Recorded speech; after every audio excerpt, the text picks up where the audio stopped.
Hello my friends, this is Geoffrey Shanty Woodcock speaking, and on this video I'm going to show you obviously the picture of the book, explain what soul retrieval is,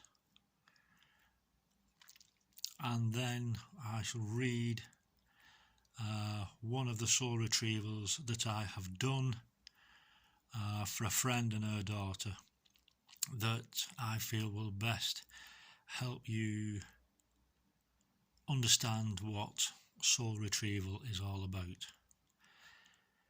So the book is obviously called Taxi for Spirit, a diary of a soul retriever, which is me. Now, I started unbeknownst to me in 2012, and the first experience of soul retrieval I hadn't got a clue what was happening, and from there I have progressed to where I am now years later. That experience was in 2012. I have come on leaps and bounds, and I've done many wonderful soul retrievals in many wonderful places, people's homes. I've done work on a couple of battlefields, beach, graveyard, a lot of places in nature. And to be totally honest, soul retrieval can be done anywhere where a soul has passed. Now, what is soul retrieval? In its simplest form, what I do, I am part of a spiritual team who help trapped souls, spirits, or if you prefer, ghosts, to move on and find peace.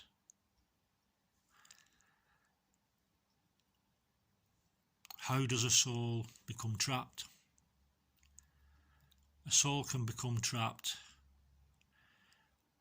during any sort of experience whilst residing in a physical body, when that physical body is going through extreme trauma, and the most extreme when the physical body is coming to its end, basically. If that physical body is experiencing trauma or conflict or anything fearful, this is enough to render a soul to become fearful enough to stay where that physical body passes.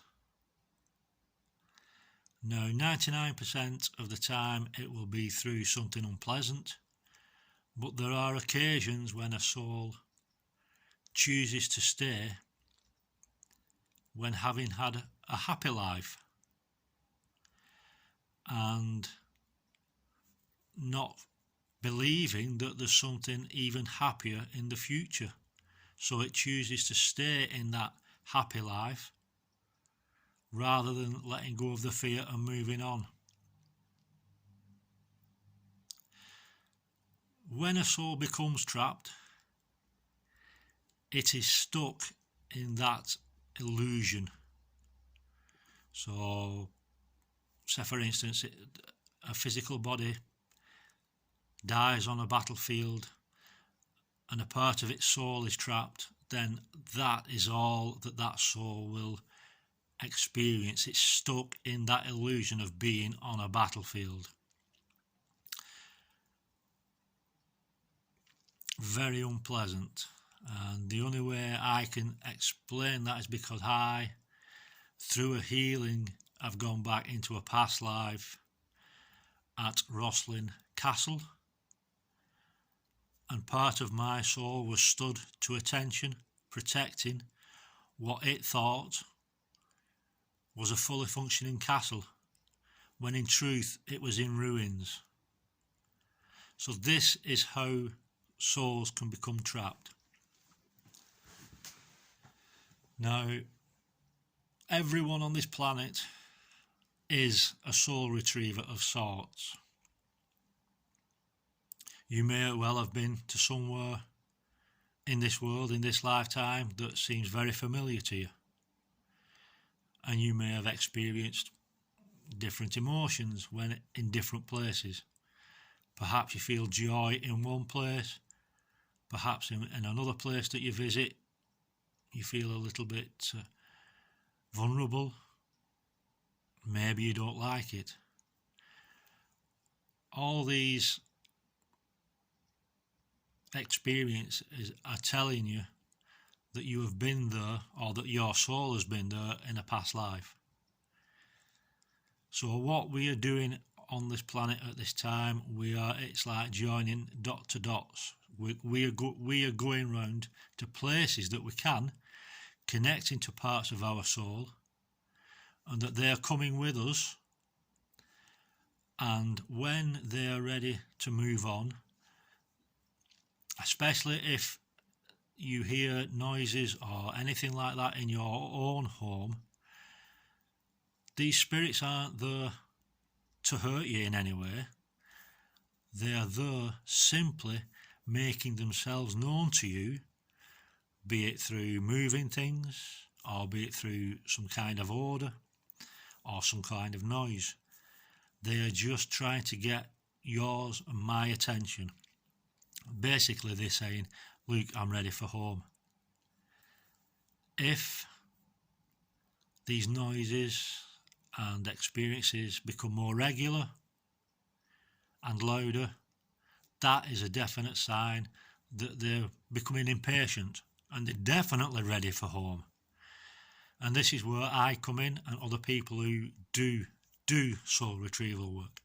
Others may call it something different. This is how I've been guided, and how I do soul retrieval is going to be different to how other people do. But if you do have situations in your own home, please feel free to get in touch with me, or seek whomever you wish to help you with this soul retrieval. Because as you help that part of your soul to move on, it will move on perhaps to another realm to be healed, and then it will come back to connect with your existing soul. Finally, it will all come back together, all into one piece.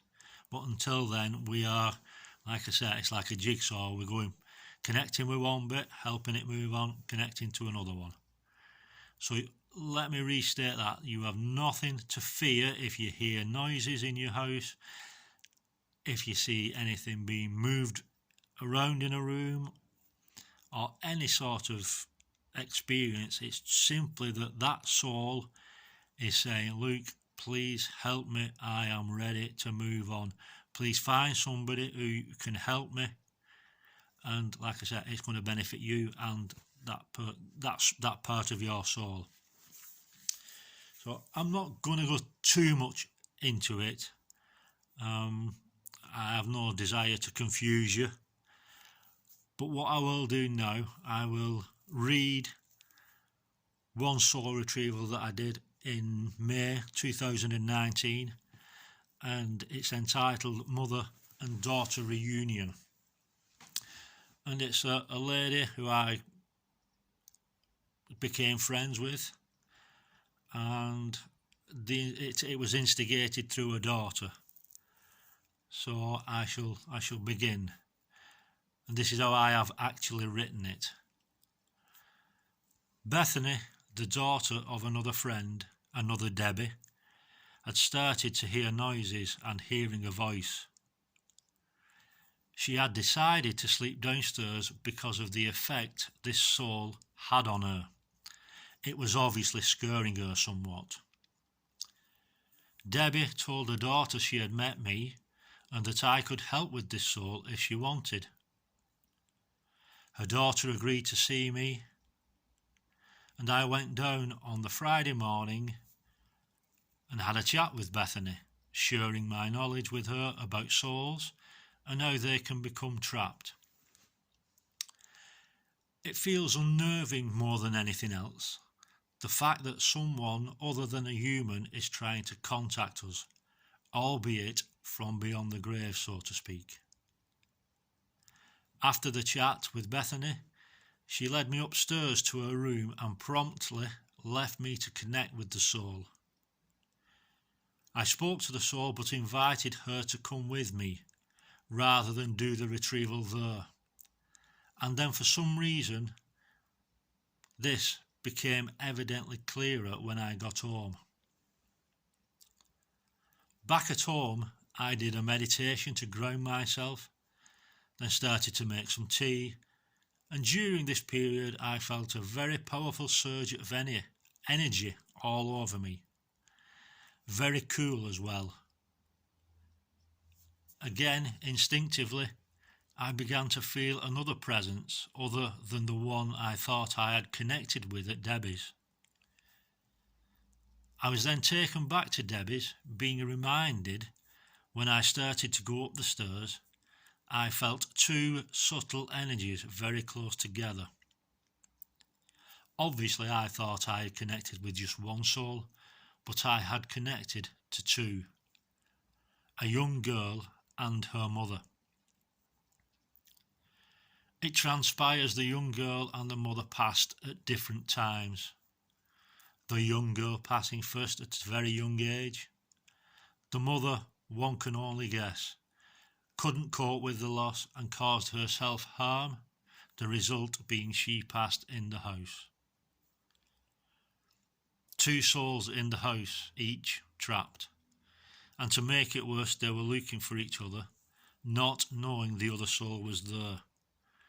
So close, yet so far away. Unable to make the connection because the two souls passed at different times in the past, which meant two different realities. When I realised I had connected with the mother and young girl, I started to feel their energies around me. It was such a beautiful feeling and experience. To have played a part in bringing these two lost souls back together and being chosen to help set them free was very humbling indeed. In fact, I felt the love between them so amazing that I found it hard to actually bring myself to do the retrieval. Finally, I did and completed the soul retrieval in the evening. A truly wonderful experience. Bethany did return to sleep in her room just days after. Now some may question why Bethany couldn't sleep in her room with this soul being there, but this soul experience had triggered something within Bethany from a past life, bringing up such fear. When this happens, the fear seems so very real. I, having experienced this so many times, so I say this: well done, Bethany. You have done fantastic to conquer this fear. The day after, I contacted Debbie and asked how things were. Debbie just said the atmosphere seems peaceful. This was my confirmation. I had again fulfilled my role as conduit for heaven and earth to connect through me. And what a truly remarkable experience. Thank you, angels. P.S. This additional information made itself known to me on the 1st of October 2019. Regarding the above soul retrieval, the two souls who were trapped were connected to Debbie and Bethany from a past life they had both experienced together. So somewhere during this present lifetime, Debbie and Bethany have visited the place where the lifetime occurred. While there, one of the trapped souls attached itself to Debbie, the other attached itself to Bethany. Again, it's nothing to be fearful of, because until you attain a level of sensitivity, able to feel or see souls, you won't know what has happened.